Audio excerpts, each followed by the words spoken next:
दोस्तों, रामायण के अनुसार जब माता सीता का हरण हुआ था, तब इसी बीच सीता माता की खोज में राम जी की मुलाकात हनुमान जी से हुई। इसके बाद हनुमान जी हर रोज एक स्थान पर श्री राम की प्रतीक्षा किया करते थे।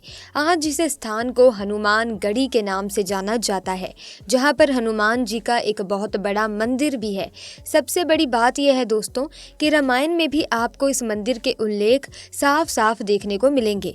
दोस्तों, इसी तरह जब श्री राम को सीता जी के बारे में पता चला कि वो कहाँ पर कैद हैं, तब हनुमान जी और बाकी लोगों के साथ मिलकर श्रीलंका के रास्ते पर निकल पड़े। लेकिन बीच में विशाल समुद्र को देखकर वहीं पर रुक गए।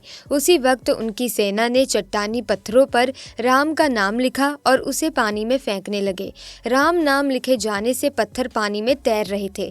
इसके बाद उनकी पूरी सेना ने मिलकर श्रीलंका तक पुल बनाया, जिसे आज हम राम सेतु के नाम से जानते हैं। इसके अलावा रामायण में आपने ये भी पढ़ा होगा कि एक बार लक्ष्मण मूर्छित हो गए थे। उस वक्त हनुमान जी हिमालय गए और वहां से संजीवनी बूटी का एक पूरा का पूरा पहाड़ उठाकर ले आए थे। लेकिन कई लोग पूछते हैं कि जब हनुमान जी उस पहाड़ को उठाकर श्रीलंका तक ले गए तो आखिर वो पहाड़ है कहाँ। चलिए आज आपको इसके भी दर्शन करा देते हैं। दोस्तों, जब आप श्रीलंका जाएंगे और रामायण के तथ्यों को ढूंढने की कोशिश करेंगे, तब आपको वहां पर बहुत ही विशाल पहाड़ देखने को मिलेगा, जिसे आज द्रोणागिरी पर्वत के नाम से जाना जाता है। दोस्तों, ये वही पहाड़ है जिसे हनुमान जी उठाकर श्रीलंका तक ले आए थे। इसी तरह जब रावण सीता माता को हरण करके ले जा रहा था, तब जटायु ने रावण को रोकने की कोशिश की, लेकिन वो अपनी इस कोशिश में सफल नहीं हो सका। रावण ने उन्हें मार गिराया, लेकिन जहाँ पर जटायु गिरे थे, आज उस जगह को लेपाक्षी मंदिर के नाम से जाना जाता है। यहाँ पर ऐसे कई सबूत हैं जो आपको ये बताएंगे कि जटायु का पार्थिव शरीर इसी जगह पर गिरा था। रामायण युद्ध के दौरान रामायण में ये साफ साफ बताया गया है कि रावण अपनी लंका की सुरक्षा बड़े बड़े विशाल हाथियों की मदद से करता था। आज के पाए जाने वाले हाथियों की तुलना में ये हाथी कई गुना ज्यादा बड़े और विशाल थे। हालांकि आज से कुछ समय पहले तक लोगों को ये बातें काल्पनिक ही लगती थी, लेकिन दोस्तों अब श्रीलंका के पुरातत्व विभाग ने शोध करने शुरू किया है, तब उन्हें हाथियों के ऐसे जीवाश्म मिल रहे हैं जो आज के पाए जाने वाले हाथियों से कई गुना ज्यादा बड़े थे। अब जरा इसके आगे सुने। रामायण अगर आपने पढ़ी या देखी है तो आपको इतना तो पता ही होगा कि एक वक्त ऐसा भी आया जब हनुमान जी ने अपनी पूंछ से पूरी लंका जला दी थी। इसका सबसे बड़ा सबूत ये है कि आज भी यहाँ पर काले रंग की मिट्टी देखने को मिलती है, जो ये साबित करती है कि इतिहास में यहाँ पर कभी बहुत बड़ी आग लगी थी। दोस्तों, रावण का वध करने के बाद एक ऐसा भी समय आया था जब सीता माता को अपनी पवित्रता साबित करने के लिए अग्नि परीक्षा देनी पड़ी थी। सबसे बड़ी बात यह है कि जहां पर सीता माता ने अग्नि परीक्षा दी थी, आज भी वो स्थान पूरी तरह से सुरक्षित है। इस जगह को दिवुरमपुला कहा जाता है। दोस्तों, अब इन सारे प्रमाणों से ये तो साबित हो गया कि रामायण एक कल्पना नहीं बल्कि वास्तविक में इस धरती पर ही घटित एक घटना है। ऐसे में अगर आपने रामायण पढ़ी है या फिर देखी है तो रामायण में हर पात्र का, हर घटना का उल्लेख किया गया है, लेकिन उनमें से एक घटना ऐसी है जो आज की चर्चा का विषय बना हुआ है, और वो ये है कि रावण की मृत्यु के बाद उसके शव का क्या हुआ।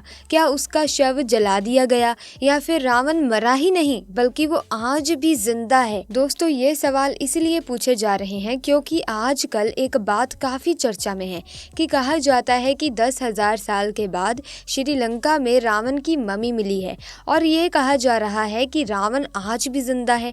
ऐसे में क्या ये सच है? अगर नहीं जानते तो बने रहिए हमारे साथ आज की इस वीडियो में, क्योंकि इस सच से आज हम पर्दा उठाने वाले हैं। दोस्तों, जब भगवान राम और लंका अधिपति रावण के बीच युद्ध हुआ था, तब प्रभु श्री राम जी ने रावण का वध किया था, और रावण के अंतिम संस्कार के लिए उसके शव को रावण के भाई विभीषण को सौंप दिया गया था। विभीषण को लंका अधिपति रावण का शव सौंपे जाने पर उसका अंतिम संस्कार हो गया था या फिर नहीं, इस बारे में कोई कुछ नहीं जानता। दरअसल श्रीलंका के इंटरनेशनल रामायण रिसर्च सेंटर और टूरिज्म मिनिस्ट्री ने मिलकर 50 ऐसी जगह खोज निकाली हैं जहां रामायण से जुड़ी घटनाओं का उल्लेख मिलता है, और इसी में से एक जगह ऐसी भी है जहां रावण के होने के सबूत मिले हैं। रिसर्च के मुताबिक श्रीलंका के रैगला जंगलों के बीच एक विशालकाय पहाड़ी है जहां रावण की गुफा मौजूद है। ये गुफा काफी ऊंची है, पर कहते हैं कि यहाँ पर आज भी रावण का शव सुरक्षित रखा गया है। शोध में ये भी पता चलता है कि रावण इसी गुफा में आकर पूजा पाठ और भगवान शिव की तपस्या करता था। रैगला पहाड़ी पर यह गुफा करीब 8000 फीट की ऊंचाई पर बनी है, जहाँ 17 फीट लंबे ताबूत में रावण की मम्मी रखी गई है, जिसकी रखवाली एक भयंकर नाग और कई खूंखार जानवर करते हैं।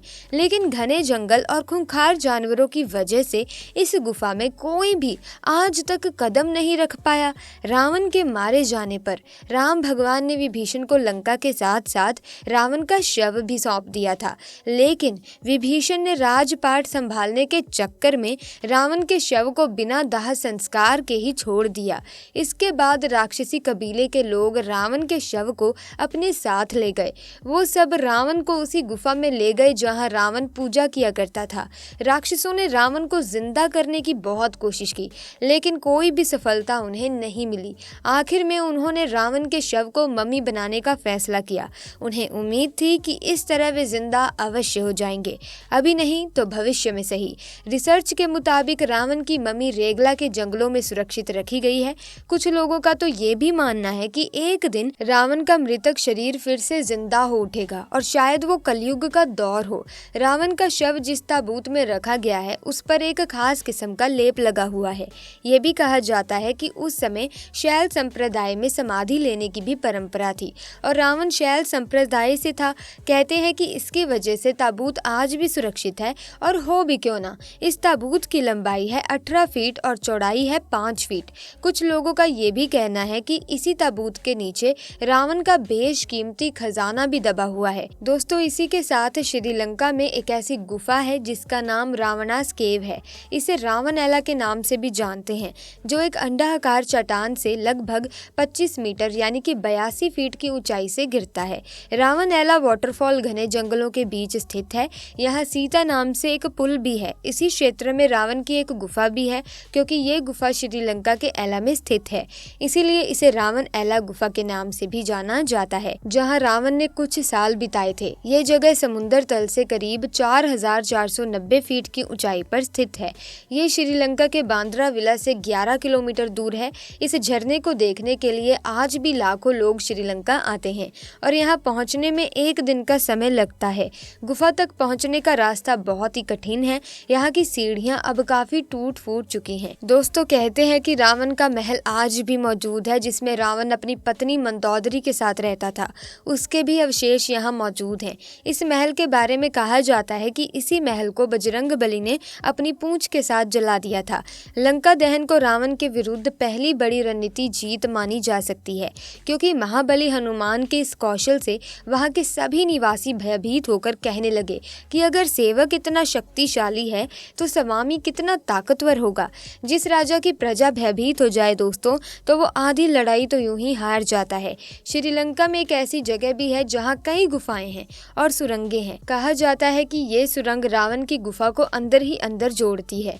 लोगों का मानना है कि कई सुरंगें तो साउथ अफ्रीका तक जाती हैं, जिनमें रावण ने अपना बेशकीमती खजाना छुपाया हुआ था। और कुछ कहते हैं कि यहाँ गुफाएं सीधा हॉन्ड्रस भी जाती हैं, जहाँ पर पाताल के राजा अहिरावण का वास था। रावण का जिंदा होना दोस्तों आज भी शोध का विषय बना हुआ है।